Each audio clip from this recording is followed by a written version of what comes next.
Good morning students. आज हम लोग हिंदी सब्जेक्ट स्टार्ट करने वाले हैं। ठीक है।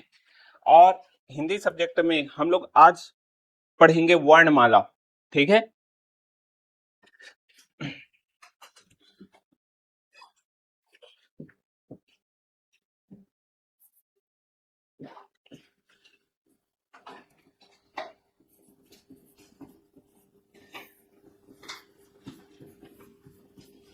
वर्णमाला। ठीक है। आप लोग वर्णमाला सुने हो, नाम है ना, ये शब्द को बराबर सुने होंगे। वर्णमाला शब्द है ना, ये जो है। सबसे पहले हम लोग अगर वर्ण कहें तो वर्ण किसे कहते हैं, बताओ जी। वर्ण किसे कहेंगे? वर्ण किसे कहेंगे? वर्ण वह मूल ध्वनि है, ठीक है, जिसके और टुकड़े नहीं किए जा सकते। तो अगर हम लोग देखें वर्ण के बारे में, वर्ण का डेफिनेशन लिखे तो वर्ण क्या है? वर्ण वह मूल ध्वनि है, वह मूल मूल ध्वनि है जिसके और टुकड़े नहीं किए जा सकते, जिसके और खंड नहीं किए जा सकते। लिखो, जिसके खंड नहीं किए जा सकते।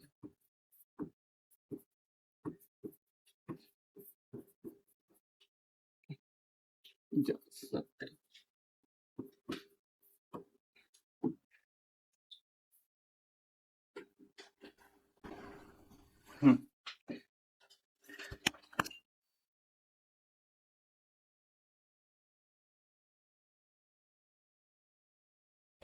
वर्ण वर्ण वह मूल ध्वनि है जिसके खंड नहीं किए जा सकते। अब ध्यान से सुनना, अब जो बोलते जा रहा हूं उसको ध्यान देना। हम लोग वर्ण का डेफिनेशन क्या दिए हम लोग? तो हम लोग वर्ण का जो डेफिनेशन दिए वो क्या है?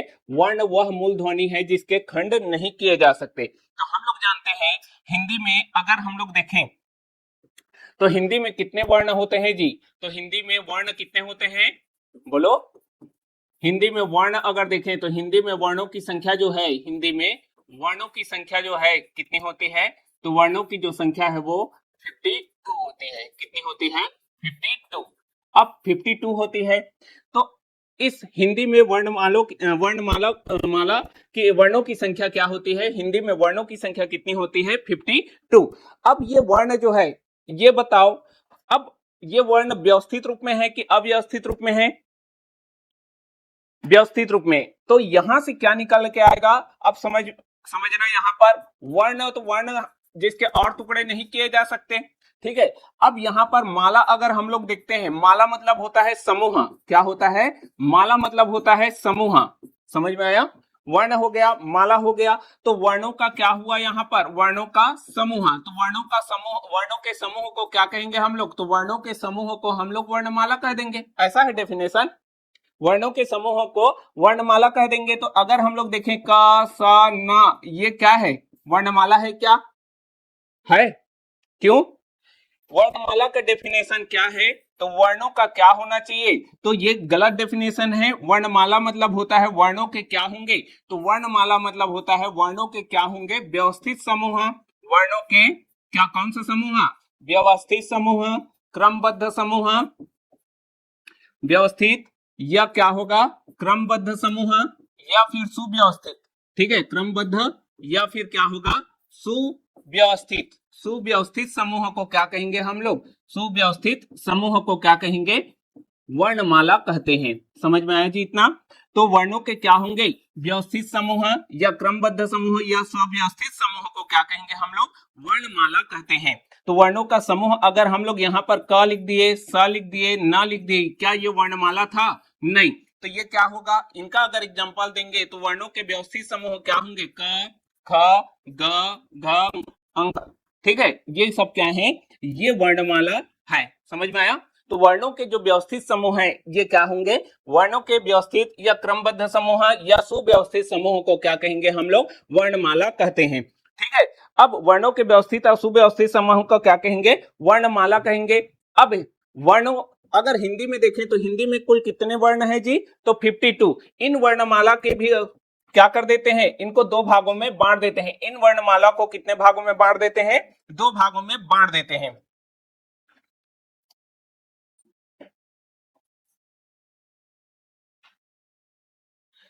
इन वर्णमाला को दो भागों में बांट देते हैं। वर्णमाला को, हिंदी वर्णमाला को दो भागों में बांटेंगे तो हिंदी वर्णमाला कितने हैं टोटल, ये वर्ण हिंदी में, ठीक है,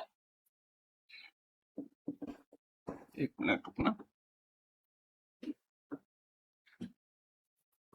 वर्णों को कितने भागों में बांट देते हैं, दो भागों में। कौन कौन सा, एक स्वर वर्ण होगा, एक क्या होगा, स्वर वर्ण होगा, और दूसरा क्या कर देते हैं हम लोग, व्यंजन वर्ण।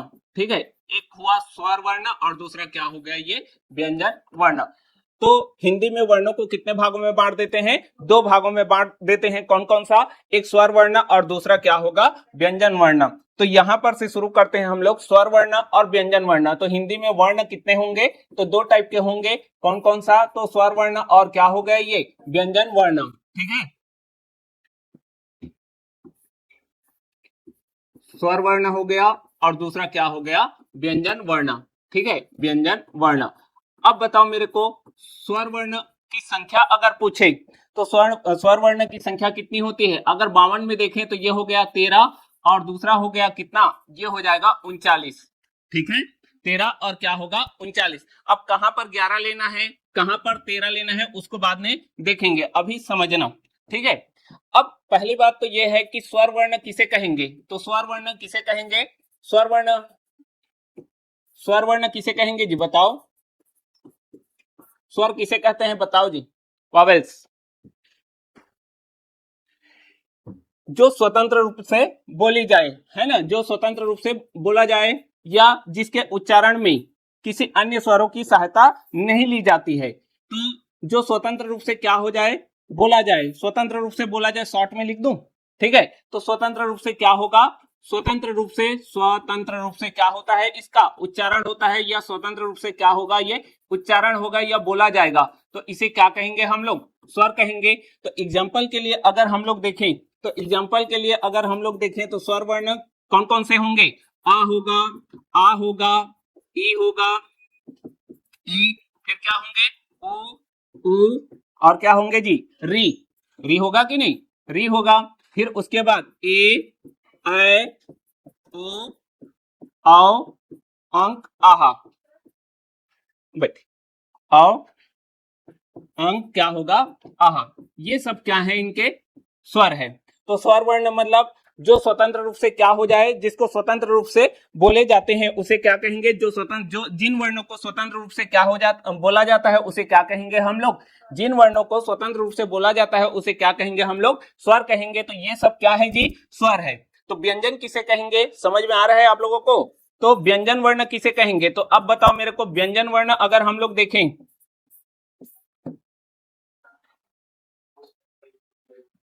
ठीक, जिनके उच्चारण में, ठीक है, किसी अन्य वर्ण की या स्वर की क्या लेनी पड़े, हमको सहायता लेनी पड़े।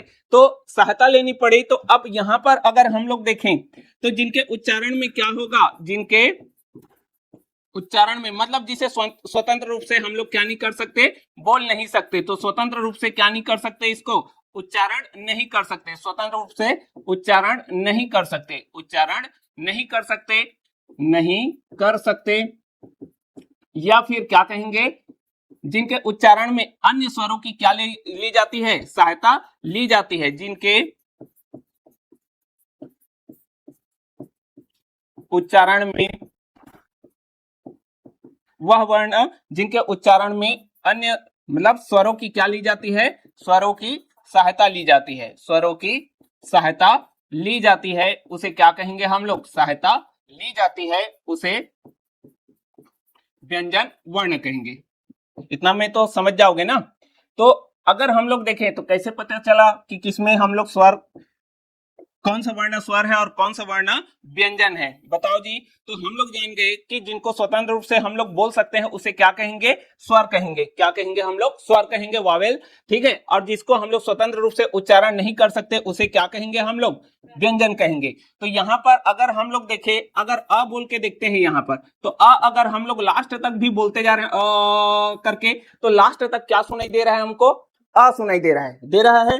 अगर हम लोग यहां पर अगर क लिख रहे हैं, क्या लिख रहे हैं यहां पर, क, ठीक है, छोटा थोड़ी हो रहा है फॉन्ट, ठीक।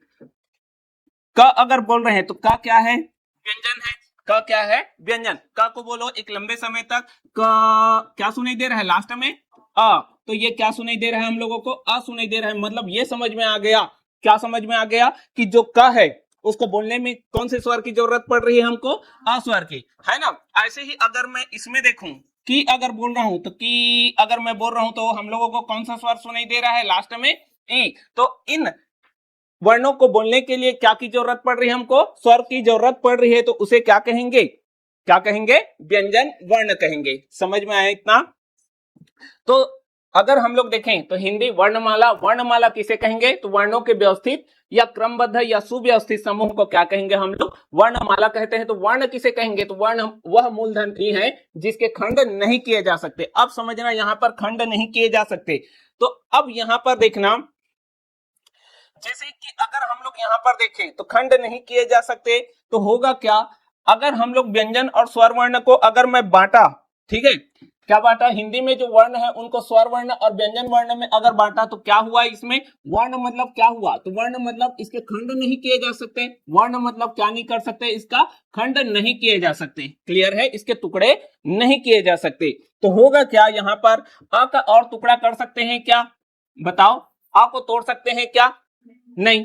आ को तोड़ सकते हैं क्या, नहीं। तो यहाँ पर जो अ है और यहाँ पर जो व्यंजन वर्ण का क है, तो वास्तविक रूप अगर देखें व्यंजन का तो ये हलंत युक्त होता है। जो नीचे में ये मात्रा लगती है ना, वो कौन सी मात्रा है, हलंत। समझ में आया। तो वास्तविक रूप अगर देखें तो वास्तविक रूप क्या है इसका, हलंत युक्त है, ये व्यंजन है। तो इन्हीं व्यंजनों को बोलने के लिए किसकी जरूरत पड़ रही है हम लोगों को, स्वर की जरूरत पड़ रही है। तो इस का को का उच्चारण करने के लिए इस का के साथ क्या क्या स्वर की ये है, अस्वर की जरूरत पड़ रही है। तो इनको स्वरों की सहायता से बोलते हैं। इस कारण से ये क्या हो गया, ये हो गया व्यंजन वर्ण। समझ में आया कि नहीं, ये हो गया, इसको स्वर की सहायता से बोल रहे हैं, इस कारण से ये क्या हुआ, हो गया ये व्यंजन वर्ण। समझ में आया जी, क्लियर हो रहा है कि नहीं आप लोगों को, ये बताओ, सबको हो रहा है, ठीक है। अब यहां पर अगर मैं इस का में क्या कर दूं, यहां पर क और प्लस क्या कर दूं, ई लिखूं, तो क्या हो जाएगा ये की। तो ये क्या है, इस स्वर की सहायता से मैं बोल रहा हूं कि नहीं बोल रहा हूं। तो यहां पर क्या हो गया, ये व्यंजन हो गया, और ये क्या हो गया, ये भी क्या है, व्यंजन है। तो व्यंजन वर्ण कहने का मतलब क्या है, जो स्वतंत्र रूप से उच्चारण नहीं कर, जिसको स्वतंत्र रूप से उच्चारण नहीं कर सकते। तो इस व्यंजन को तुम स्वतंत्र रूप से उच्चारण कर सकते हो, हलंत युक्त व्यंजन को, व्यंजन के वास्तविक रूप को तुम स्वतंत्र रूप से उच्चारण नहीं कर सकते। उसके लिए किसकी जरूरत पड़ेगी, स्वर की जरूरत पड़ेगी, ठीक है। तो ये हो गया क्या, व्यंजन हो गया इतना। चलो आगे देखें इसमें।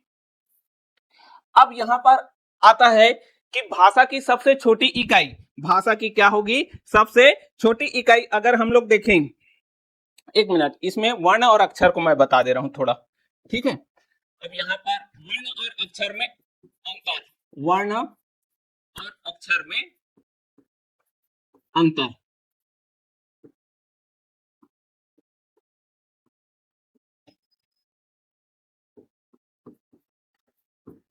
चलो, वर्ण किसे कहेंगे, तो वर्ण तो वह मूलध्वनि है जिसके खंड नहीं कर सकते। तो वर्ण में स्वर और व्यंजन आएगा कि नहीं आएगा। तो यहां पर अगर हम लोग देखें तो वर्ण में क्या आते हैं, स्वर और व्यंजन आएंगे। तो ये क्या हो गया, पहला है यहां पर क्या है, वर्ण है। वर्ण मतलब जिसके और टुकड़े नहीं कर सकते, जिसके टुकड़े नहीं कर सकते, जिसके टुकड़े नहीं कर सकते, नहीं कर सकते, उसे क्या कहेंगे हम लोग, वर्ण कहेंगे। तो यहां पर अगर हम लोग देखें तो ये क्या होगा, वर्ण में क्या आ जाएगा, स्वर और व्यंजन जो है, स्वर और क्या होगा, व्यंजन, ये सब वर्ण में आएंगे कि नहीं आएंगे। तो अक्षर किसे कहेंगे, तो अक्षर किसे कहेंगे बताओ जी, अक्षर किसे कहेंगे, जिसके टुकड़े किए जा सकते हैं लेकिन नष्ट नहीं होगा, जिसके टुकड़े किए जा सकते हैं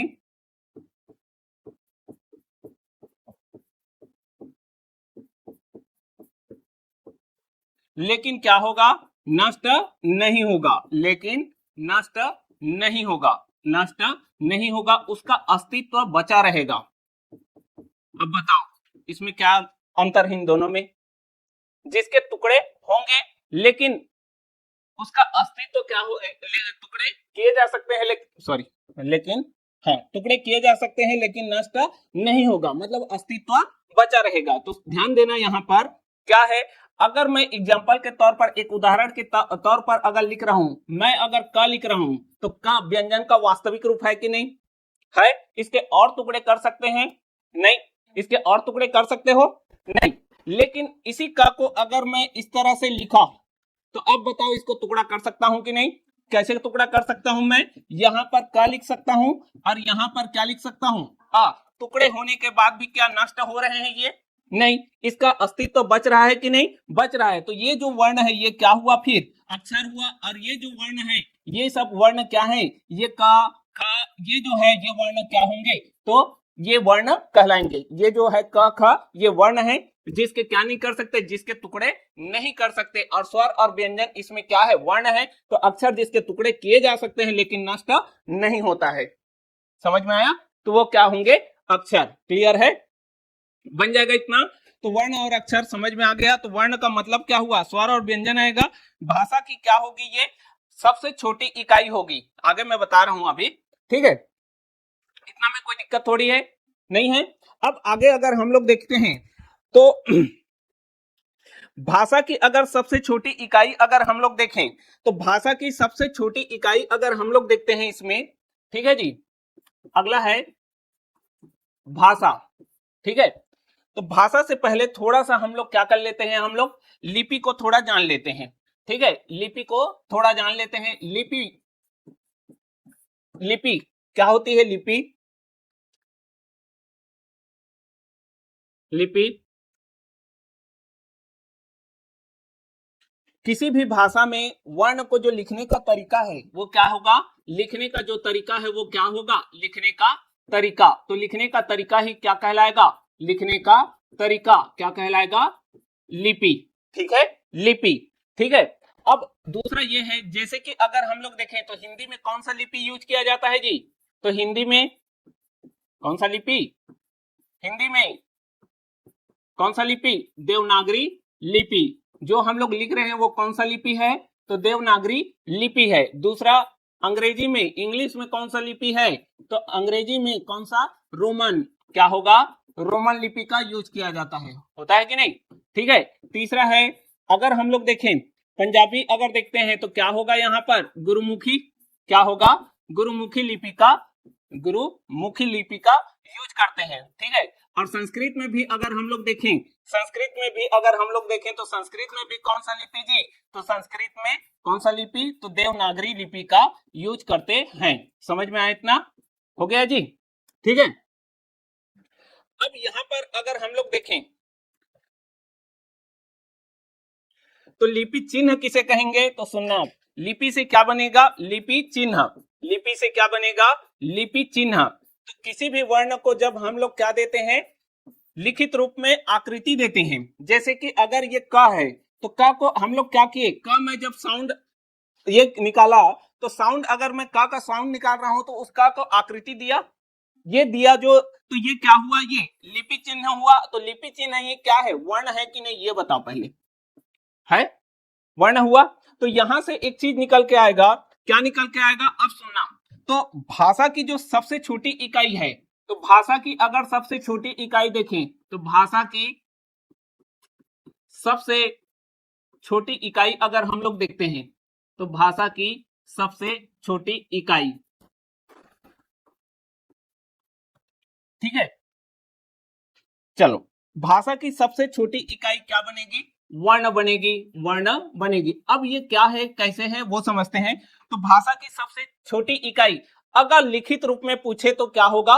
वर्ण होगा। अब लिखित और मौखिक रूप क्या होता है अब समझना। तो यहां पर लिखित होगा, एक क्या होगा? लिखित रूप, एक क्या होगा? रिटर्न में, है ना, लिखित रूप, और दूसरा होता है मौखिक रूप। ठीक है,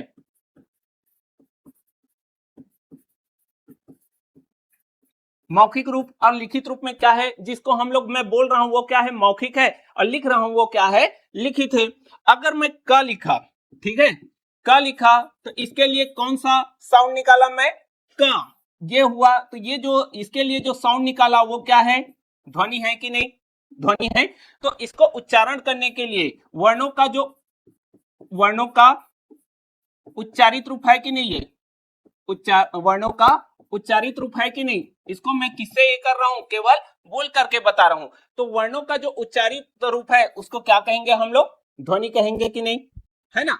और इसी ध्वनि को जब मैं क बोल रहा हूं तो क आप लोगों को सुनाई दे रहा है, तो उसी ध्वनि को अगर मैं लिख देता हूं तो वो क्या बन जाएगा, लिखित रूप। तो यहां पर अगर ध्वनि का अगर लिखित रूप बनाता हूं, ध्वनि का क्या होगा, यहां पर ध्वनि का लिखित रूप। तो ध्वनि का अगर लिखित रूप, मैं का जो उच्चारण कर रहा हूं उसी को अगर मैं लिख दूंगा, जैसे कि इसको लिख दिया, का जो ध्वनि निकाल रहा हूं उसको का क्या कर दिया, मैं लिख दिया, ठीक है, लिख दिया।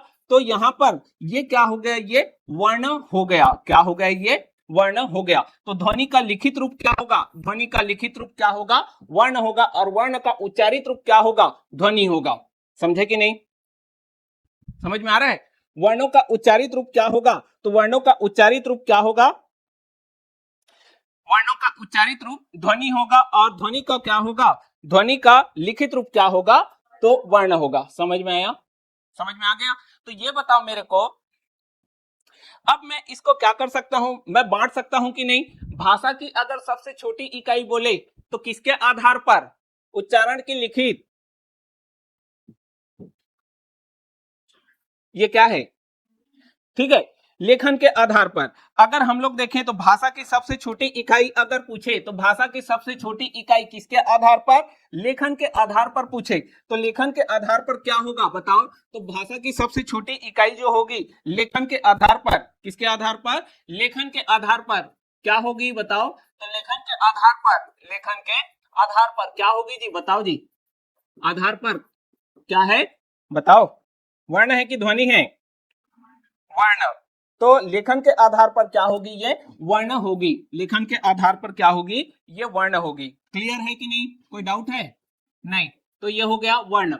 अब बताओ मेरे को, भाषा की सबसे छोटी इकाई, भाषा की सबसे छोटी इकाई उच्चारण के आधार पर अगर मैं पूछूं, किसके आधार पर, उच्चारण के आधार पर अगर मैं पूछूं तो क्या होगा, उच्चारण के आधार पर बताओ, ध्वनि। उच्चारण के आधार पर क्या होगी, तो ध्वनि होगी।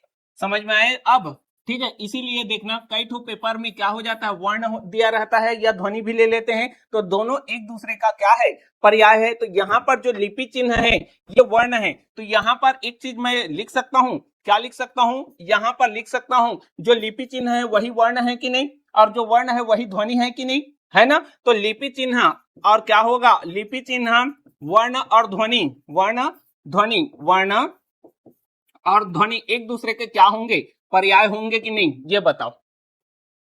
ठीक है, एक दूसरे के क्या है, पर्याय है। तो ध्वनि का लिखित रूप क्या होगा जी, तो वर्ण, और वर्णों का उच्चारित रूप क्या होगा, ध्वनि। ठीक है, अब देखो,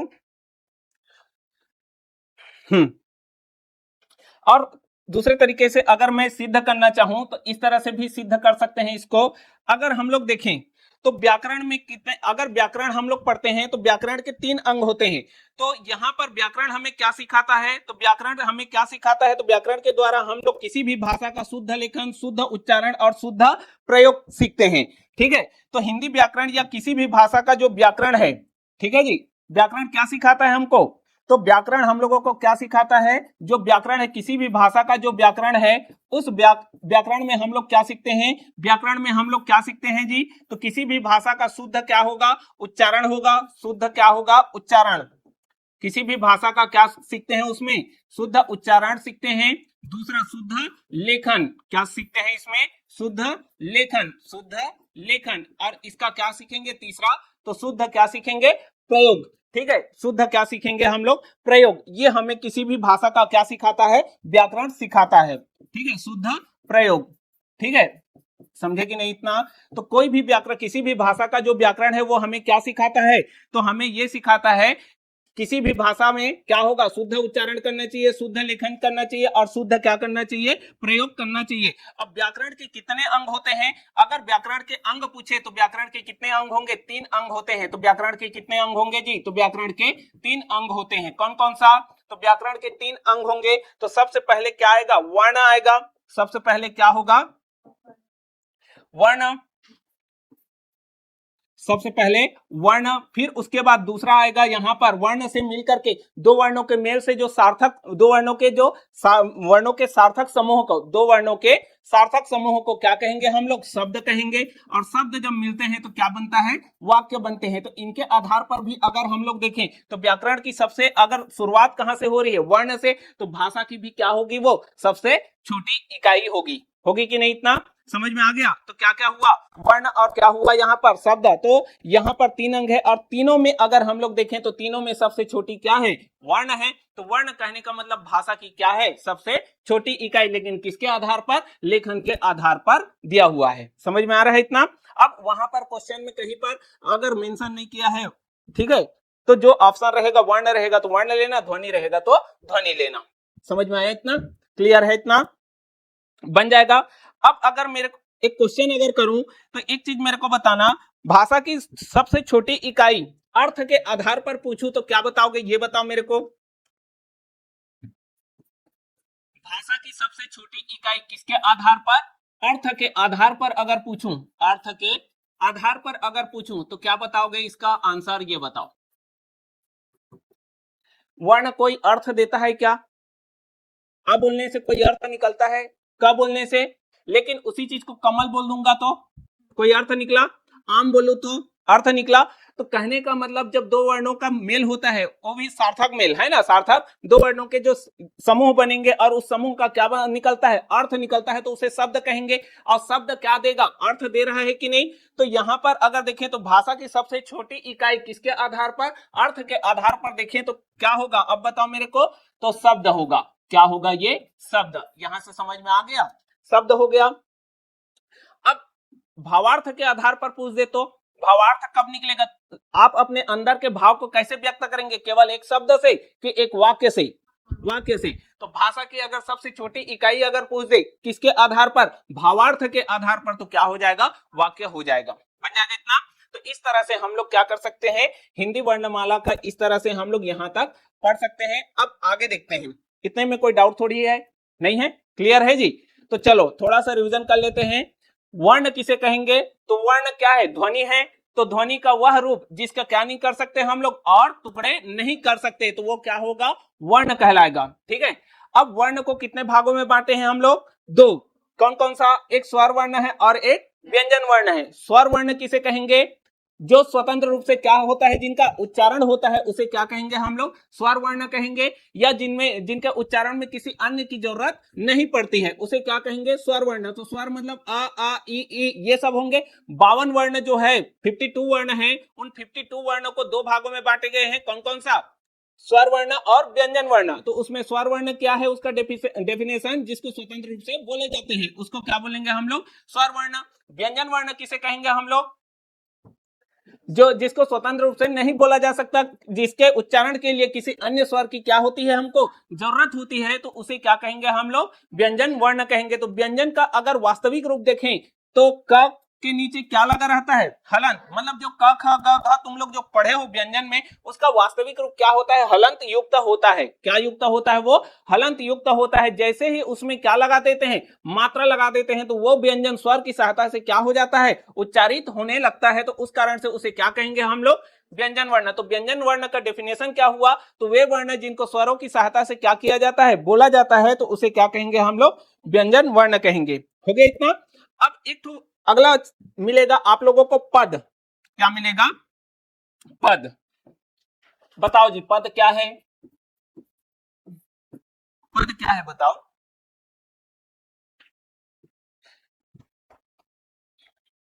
सुने हो ना पद, टम, है ना। चलो पद क्या है, पद का डेफिनेशन बताओ।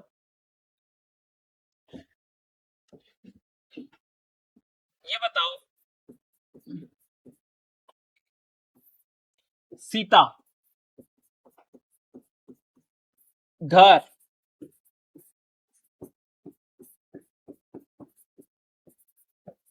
जाती है। अभी तो फिलहाल इतने को समझो पहले। चलो ये क्या है, ये सीता अपने आप में क्या है, क्या है, पद है, शब्द है, क्या है, शब्द है, सीता का कुछ अर्थ निकल रहा है, किसी का नाम है करके, तो ये क्या हुआ अभी, क्या है जी, शब्द है। ये क्या है अभी, शब्द है। घर मतलब इसका कोई अर्थ निकल रहा है कि नहीं, तुम्हारे माइंड में एक इमेज बन रहा है, एक महल है ना, अपना घर महल ही है, समझ में आ रहा है ना, ठीक, घर हो गया।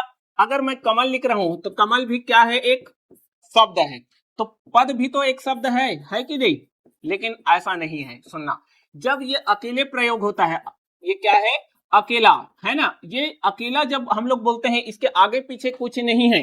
अगर मैं राम बोला, राम एक क्या है, शब्द है।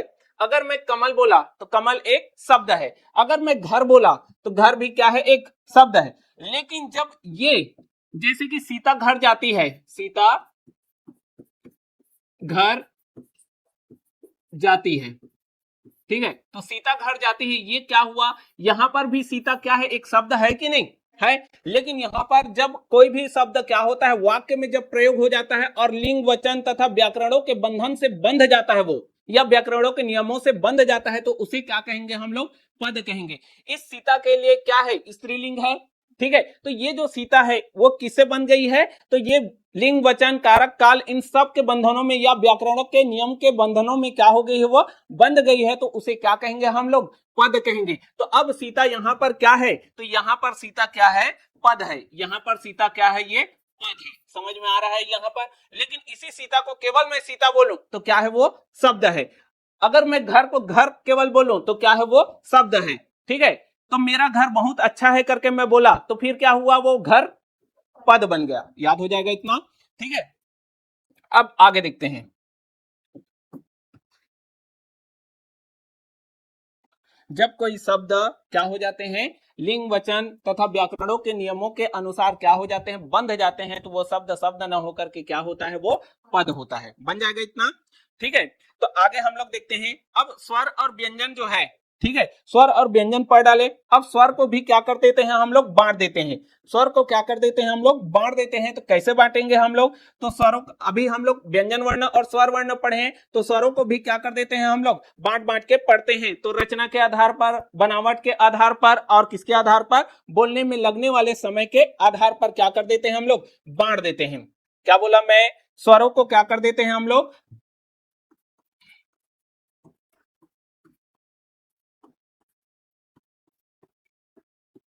स्वरों का क्या होगा, वर्गीकरण, किनके आधार पर, तो अगर हम लोग देखें तो रचना के आधार पर, रचना के आधार पर, दूसरा है बनावट के आधार पर,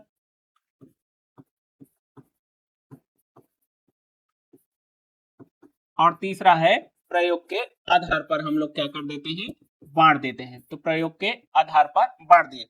तो कितने भागों में बांटेंगे, जब रचना के आधार पर, प्रयोग के आधार पर और बनावट के आधार पर बांटते हैं तो 3 भागों में क्या कर देते हैं, बांट देते हैं, ठीक है। किसको, स्वर को कि व्यंजन को, स्वर को। कौन कौन सा, एक होगा ह्रस्व स्वर, एक क्या होगा, एक मिनट रुकना जी, एक क्या होगा, ह्रस्व स्वर, ठीक है, स्व स्वर। दूसरा होगा क्या, दूसरा बताओ जी क्या होगा, संधि स्वर, ठीक है। दूसरा क्या होगा, अब संधि क्यों बोल रहा हूं वहां पर समझना, दूसरा होगा संधि स्वर, ठीक है। और तीसरा होगा, तीसरा क्या होगा, प्लुत स्वर। क्या होगा, प्लुत स्वर।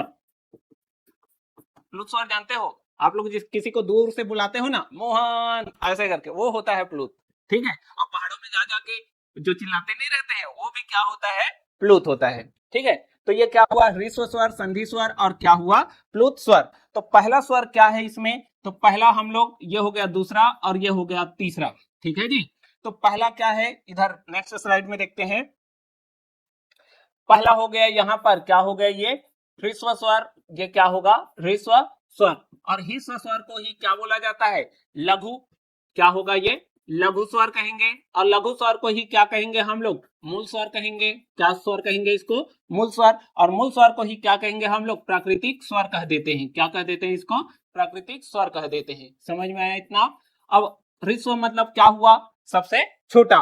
तो ऐसा स्वर जिसके और नहीं, क्या नहीं कर सकते, ये सबसे छोटा स्वर होता है। क्या होता है, सबसे छोटा, मतलब इसके टुकड़े और नहीं होंगे। समझ में आ रहा है, इसके टुकड़े नहीं होंगे। तो हर ह्रस्व मतलब छोटा, लघु मतलब छोटा, ये सबसे शुरू बना तो ये क्या होगा, मूल होगा।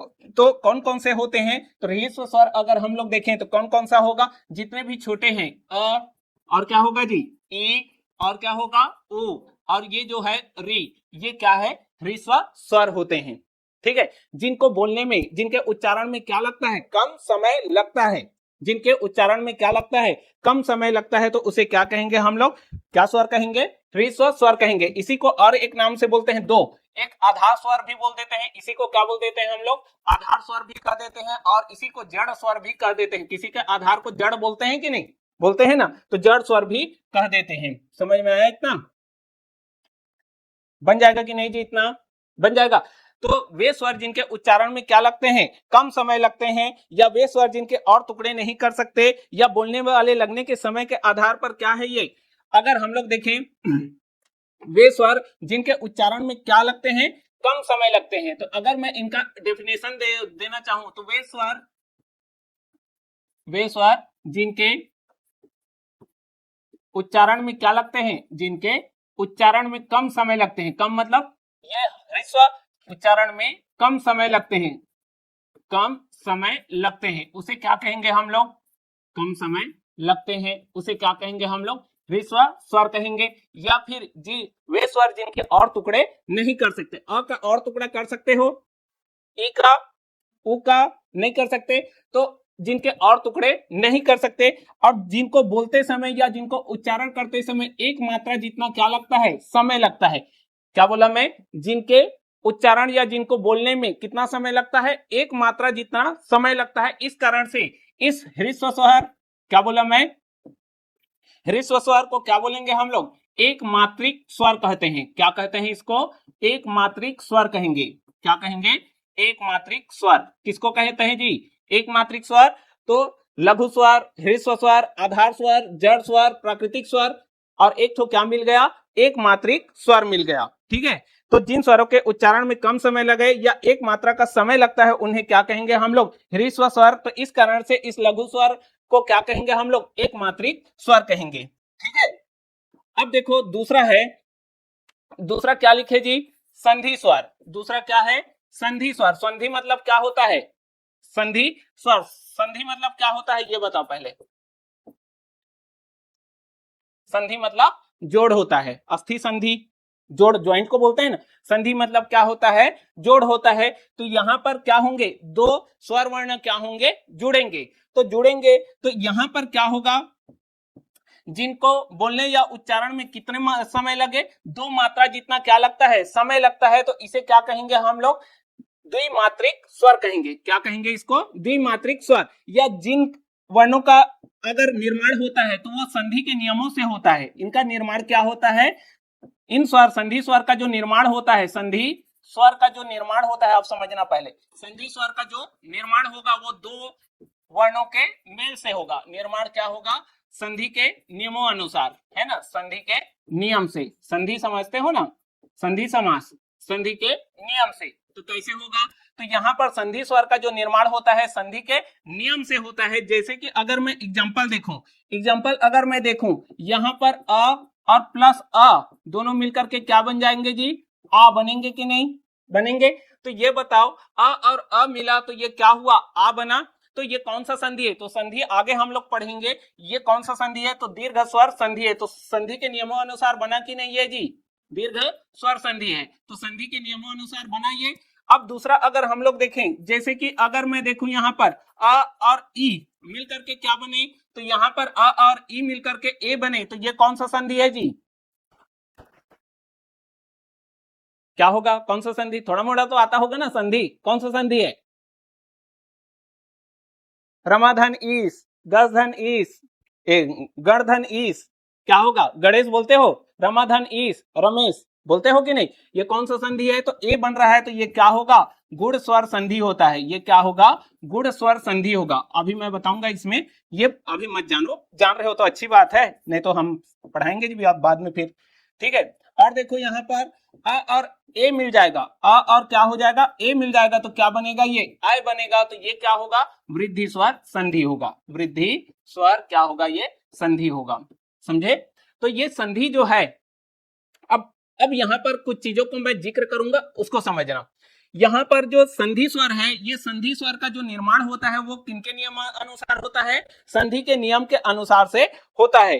तो संधि स्वर किसे कहेंगे? जब दो स्वर आपस में क्या होते हैं? मिलते हैं, तो वो सारे के सारे क्या बनाते हैं? जब दो स्वर आपस में मिल रहे हैं तो सारे के सारे क्या बना रहे हैं? संधि स्वर बना रहे हैं।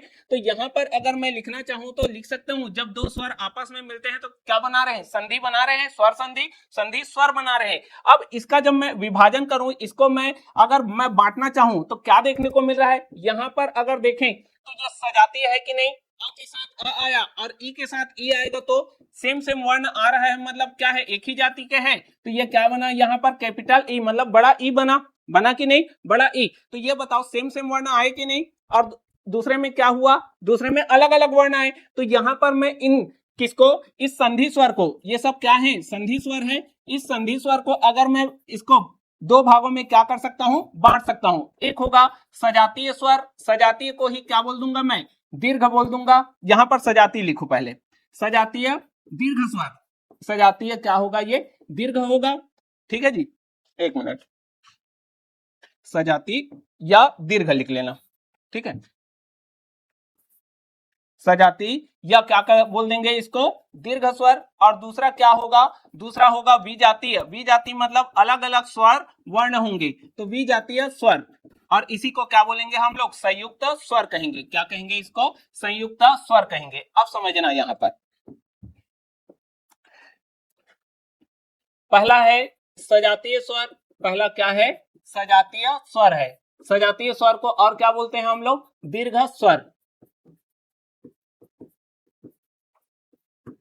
देखो इसमें क्या होगा? इसमें क्या होगा? देखो, जैसे अ के साथ क्या आएगा जी? अ आएगा, मतलब अपने ही जाति के स्वर वर्ण आएंगे और दोनों मिल करके क्या बना देंगे? दीर्घ रूप बना देंगे। तो उसी को क्या बोलेंगे हम लोग? दीर्घ स्वर, या फिर क्या बोल देंगे हम लोग? सजातीय स्वर कहेंगे। तो क्या बन जाएगा? ये आ बन जाएगा। दूसरा क्या होगा? तो दूसरा क्या होगा बताओ मेरे को? ई और ई मिलकर के क्या बना देंगे जी? बड़ा ई बना दिए। तो ये क्या हुआ? दीर्घ स्वर हुआ कि नहीं? और तीसरा अगर हम लोग देखें, ऊ और ऊ मिलकर के क्या बनेगा? बड़ा ऊ बनेगा। और चौथा बताओ मेरे को, री और री मिलकर के क्या बनाएगा? बताओ जी, री और री को मिलेंगे तो क्या बनाएगा? यहां पर इस तरह से बड़ा री बना देता है। क्या बना देता है? इस प्रकार से बड़ा री। इस बड़े री को क्या कहते हैं हम लोग? ये कहां पर यूज होने देखने को मिलता है? यहाँ ये जो री है ये कहां पर देखने को मिलता है? जैसे कि मातृ प्लस रीड, जब संधि पढ़ोगे तो वहां पर मैं पढ़ाऊंगा मातृ प्लस रीड। तो यहाँ पर क्या लिखते हो? इस प्रकार से मातृड लिखते हो। लिखते हो कि नहीं? लिखते हो। तो यहां पर ही देखने को मिलता है। बाकी फिर संस्कृत में देखने को मिलता है। इस बड़े री को क्या बोल देते हैं हम लोग? तो इस बड़े री को क्या बोलते हैं हम लोग? विलुप्त स्वर। हिंदी में विलुप्त स्वर किसे कहते हैं? तो हिंदी में विलुप्त स्वर इस बड़े री को बोला जाता है। तो हिंदी में क्या बोलते हैं इसको? विलुप्त स्वर। समझ में आया कि नहीं? ठीक है। हाँ, एक चीज मैं यहाँ पर बताने के लिए भूल गया, संधि स्वर में दो मात्रा जितना समय लगता है, इस कारण से इस संधि स्वर को क्या बोलेंगे हम लोग? द्विमात्रिक स्वर कहेंगे। क्या बोलेंगे इसको? दो मात्रा वाले क्या कहेंगे हम लोग? स्वर कहेंगे। अब मात्रा किसे कहते हैं ये बताओ तो मेरे को, बताओ मात्रा किसे? समझ में आ रहा है आपको? हाँ, मात्रा किसे कहते हैं? किसका रूप है मात्रा? स्वर का कि व्यंजन का? स्वर का वह प्रतिनिधि रूप जो व्यंजन को क्या करता है? उच्चारित होने में क्या करता है? मदद करता है। तो वही तो होगा मात्रा। ठीक है, चलो बन जाएगा इतना। तो हम लोग सजातीय स्वर या दीर्घ स्वर देखें तो ये सब होंगे कि नहीं? और विलुप्त स्वर किसे कहेंगे? तो बड़े री को कहते हैं। हो गया जी इतना। अब आगे अगर हम लोग देखें तो सजातीय स्वर हो गया, जिसमें क्या हो गया? अपने ही जाति वाले क्या होंगे? स्वर वर्ण मिल करके अपना ही जाति का क्या बना देंगे? दीर्घ रूप बना देंगे। तो उसे क्या बोलेंगे हम लोग? सजातीय स्वर कहेंगे। तो विजातीय या संयुक्त स्वर किसे कहेंगे? तो यहां पर अगर हम लोग देखें तो विजातीय या संयुक्त स्वर किसे कहेंगे? तो विजाति, द्विजाति या फिर क्या कहेंगे हम लोग? संयुक्त स्वर। तो द्विजाति या संयुक्त स्वर अगर पूछे तो क्या देंगे इसका आंसर? इसमें दो अलग अलग क्या है? जाति के वर्ण, मतलब क्या होगा यहाँ पर? अ के साथ क्या मिलेगा? अ के साथ क्या होगा यहाँ पर? ई मिलेगा। बनेंगे ई मिलेंगे तो क्या बनेगा? ये ए बनेगा। ठीक है, दूसरा अगर हम लोग देखें अ के साथ अगर ए मिल जाएगा तो क्या बनेगा, ये आय बनेगा। क्या बनेगा, आय। ऐसे ही अ के साथ क्या मिलेगा यहाँ पर, अ के साथ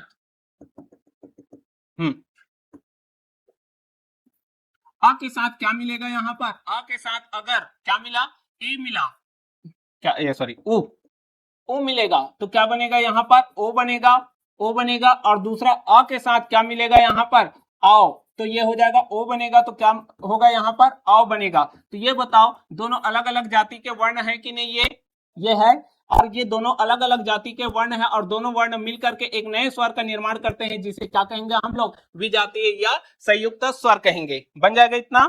ठीक है, तो जब दो असमान जाति के स्वर मिलकर के क्या बनाते हैं, संधि स्वर बना रहे हैं कि नहीं, संधि स्वर है कि नहीं सब। अगर हम लोग देखें तो कौन कौन सा संधि स्वर है, तो यहाँ पर अगर देखें तो ये गुण है कि नहीं जी, है। ये भी क्या है यहाँ पर, ये वृद्धि है, ये वृद्धि स्वर संधि है, ये क्या है, वृद्धि स्वर संधि है। और ये क्या है, गुण स्वर संधि है। और ये क्या होगा यहाँ पर, ये भी क्या होगा, ये क्या होगा, सूर्यधन उदय सूर्योदय, गुण स्वर संधि होगा।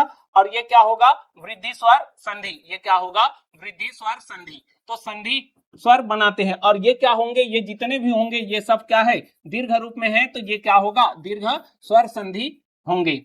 समझ में आया। तो संधि स्वर का अगर डेफिनेशन लिखना चाहोगे तो लिख सकते हो, लिख लो संधि स्वर का डेफिनेशन लिखो।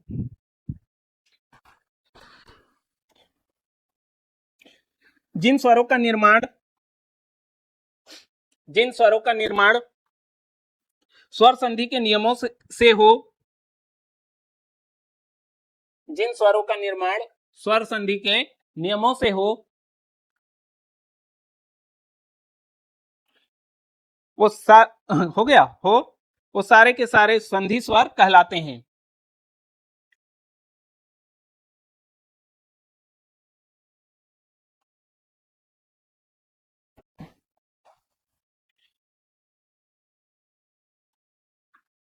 ठीक है, इसके कितने भेद हैं, दो। कौन कौन सा, दीर्घ या सजातीय स्वर वर्ण स्वर, और दूसरा क्या होगा, विजातीय या संयुक्त स्वर। तो दीर्घ को क्या दोगे डेफिनेशन, लिखो दीर्घ या सजातीय स्वर में लिखो, जब दो समान जाति के स्वर, जब दो समान जाति के स्वर मिलकर अपने ही बड़े या दीर्घ स्वर का निर्माण करे, हो गया, अपने ही बड़े या दीर्घ स्वर का निर्माण, अपने ही जाति के बड़े या दीर्घ स्वर का निर्माण करे तो दीर्घ स्वर कहलाता है।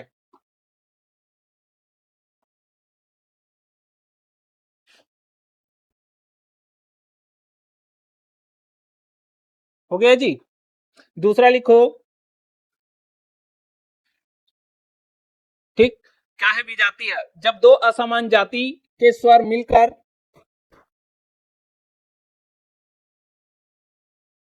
जब दो असमान जाति के स्वर मिलकर संधि स्वर बनाते हैं, संधि स्वर बनेगा कि नहीं, जुड़ेगा तो संधि स्वर बनाते हैं, तो उसे संयुक्त या विजातीय स्वर कहते हैं।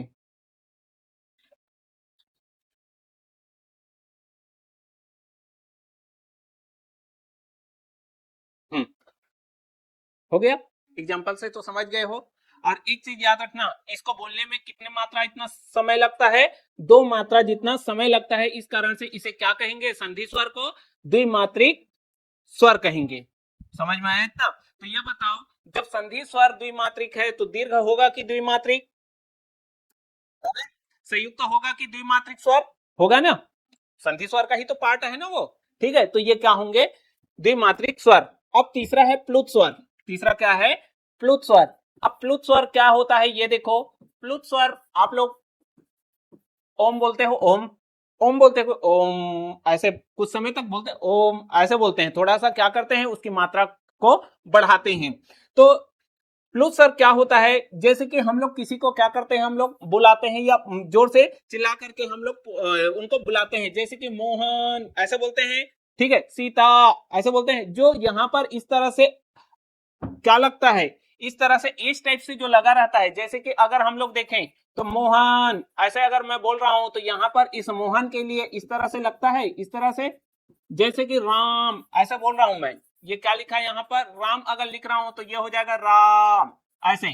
ठीक है, तो ये जो है ये क्या है, प्लुत स्वर है, ये क्या है, प्लुत स्वर है। मतलब क्या हुआ यहां पर, प्लुत स्वर का डेफिनेशन लिख लेना, किसी स्वर की मात्रा क्या होती है, या लिखो वे स्वर, लिखो पहले, वे स्वर जिनको बोलते समय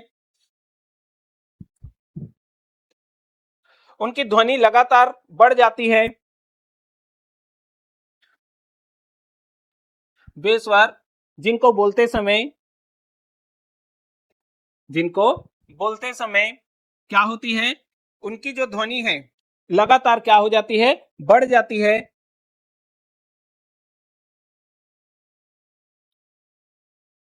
उसे प्लुत स्वर कहते हैं। ठीक है जी।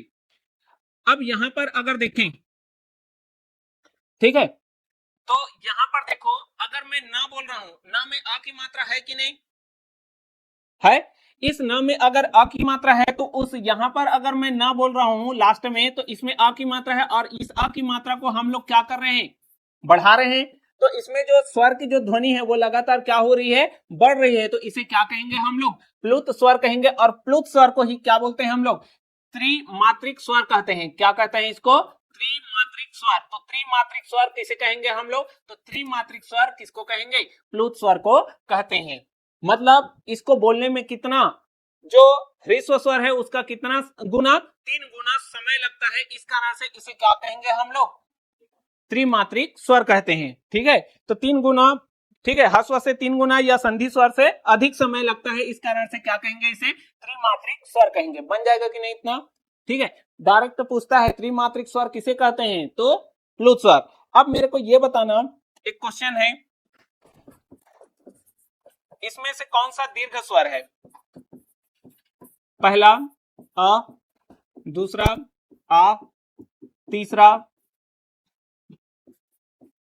ए, चौथा ओ, कौन सा है बताओ, दीर्घ स्वर पढ़ डाले ना, दीर्घ सजातीय स्वर कौन सा है, सब अपना अपना पहले ये कर लो। हो गया आंसर, पता चल गया आप लोगों को, श्वेता आपको, हाँ चलो आप ही बता दो, सेकंड होगा कि थर्ड, एक तो बताओ, एक तो एक ही होगा, एक ही तो बताना है, क्या होगा, सेकंड वाला। ये जो है ये तो ह्रस्व है, ये दोनों क्या है, संयुक्त या क्या है, विजातीय है। अगर मैं संधि स्वर पूछता तो कौन कौन सा आता, ये भी होता, ये भी होता, ये भी होता कि नहीं, समझ में आया जी। ठीक है, ये आ जो है ये क्या है, दीर्घ है, और क्या है साथ में सजातीय स्वर भी है। बन जाएगा कि नहीं, आप बताओ, क्लियर हुआ। तो क्या क्या पढ़ लिए, विलुप्त स्वर किसे कहते हैं, बड़े री को। ठीक है, एक मात्रिक स्वर किसे कहेंगे, ह्रस्व स्वर को। ठीक है, संधि स्वर किसे कहेंगे, जब दो स्वरों का मेल होता है तो क्या होता है, वो संधि स्वर बनाते हैं। और संधि स्वर को भी 2 भागों में बांटते हैं, कौन कौन सा, सजातीय और विजातीय। ऐसे भी याद रखोगे तो चलेगा, सजातीय को ही क्या बोलेंगे हम लोग, दीर्घ स्वर। तो दीर्घ स्वर में क्या होगा, अ प्लस अ मिलकर छोटे छोटे सेम सजातीय वर्ण, स्वर वर्ण मिलकर के क्या बनाते हैं, अपने ही जाति का क्या बना देते हैं, दीर्घ स्वर वर्ण बना देते हैं, तो उसे क्या बोलेंगे हम लोग, दीर्घ स्वर कहेंगे। अब ये हो गया रचना बनावट, और प्रयोग के आधार पर अगर देखें तो कितने भागों में बांट दिए थे इसको, 3 भागों में बांट दिए। कौन कौन सा, तो एक है ह्रस्व स्वर, दूसरा है संधि स्वर, और तीसरा क्या है, प्लुत स्वर। अब यहां पर